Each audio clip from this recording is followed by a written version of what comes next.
ఉన్నాం. అంటే సదాకాలము మానవుని యొక్క ఆత్మ జీవిస్తూ ఉంటుంది. మరి శరీరం కొంతకాలం ఉంటుంది. మరి దాని యొక్క సమయం అయిపోయిన తర్వాత ఆ శరీరం ఏమవుతుందంటే మృతతుల్యమైపోతుంది, చనిపోతుంది. కనుక 5వ అధ్యాయం, ఆదికాండం 5వ అధ్యాయాన్ని మనము పరిశీలన చేసినప్పుడు గమనించినట్లయితే 5వ వచనం, ఆదాము బ్రతికిన దినములనియు 930 ఏండ్లు. ఆదాము బ్రతికిన రోజులు 930 సంవత్సరాలు.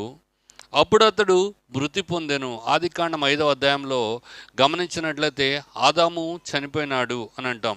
మరి తర్వాత గమనించినట్లయితే మరొక మాట, షేతు మనం చూస్తూ ఉంటాము. షేతు 807 ఏండ్లు బ్రతికి కుమారులను కుమార్తెలను కనెను. తరువాత అతడు 912 సంవత్సరాలు బ్రతికి అతడు